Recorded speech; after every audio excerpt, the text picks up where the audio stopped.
Hi there. So, with our assignment writing formal analysis, a really important skill and actually a very straightforward skill, unfortunately, this assignment caused confusion for some students because persnickety old Canvas just wasn't doing the group assignments clearly. It's never that clear the way Canvas does it, but it should have been more clear up here that there were 4 different groups.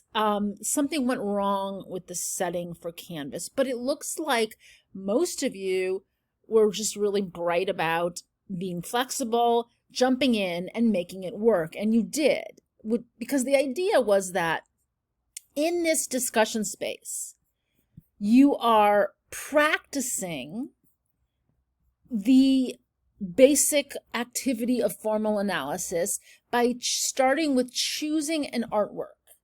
And the artwork I asked you to choose is from the chapter we go to next week, our first historical chapter, which will be on the 17th century.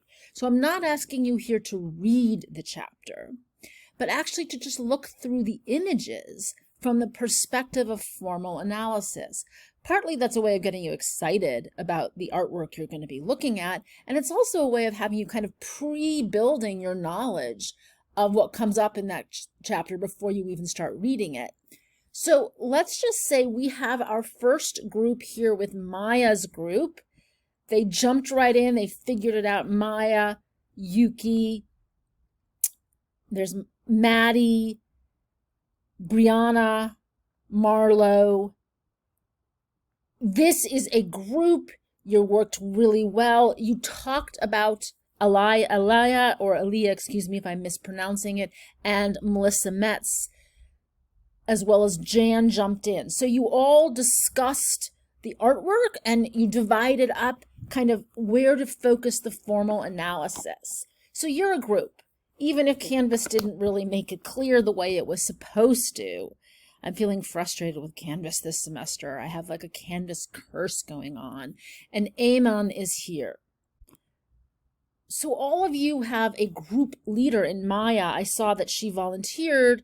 And so then you will be able to move to, the Sharepoint, where you'll be using the artwork that you chose as an opportunity for everyone in the class to together be asking historically informed questions.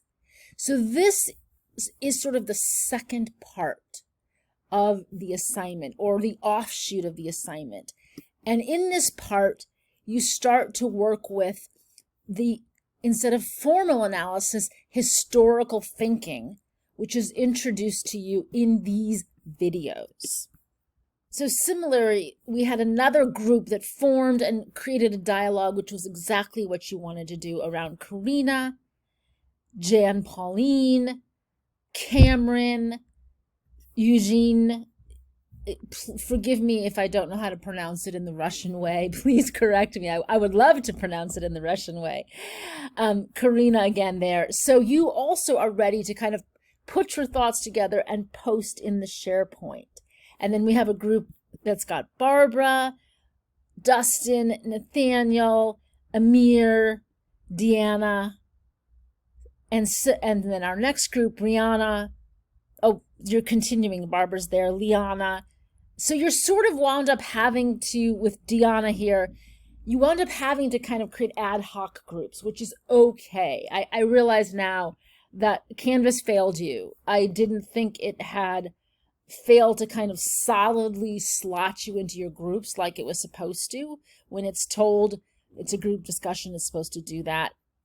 Canvas has a million tiny little details that can sometimes go wrong.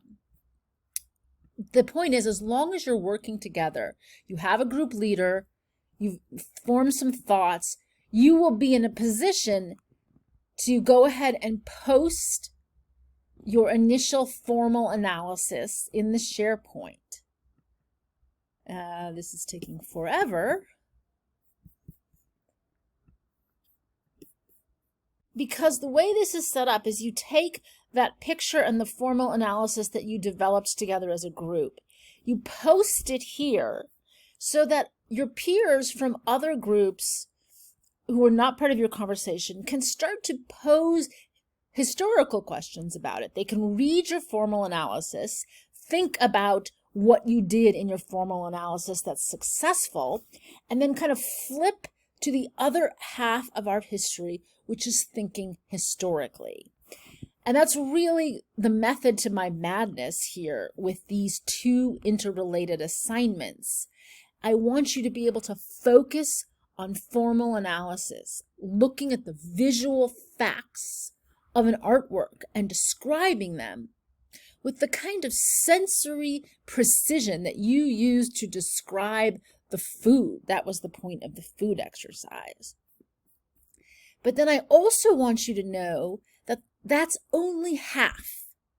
That tells us nothing about the historical context, which is equally important. So these videos about thinking historically are really about getting you to start to have a historical mindset and to learn how to not make false assumptions about an artwork because you don't know the history, how instead you pose questions about subject matter, iconography, cultural context. That's what you're working on with this. Any questions about this, please reach out to me. I want to help you. If you were too confused and you did not get into a group discussion, it's not too late. You can start one today with peers who do not show up in those existing group discussions. And you also can start to just reply to the Sharepoint postings. You can still be involved in this activity.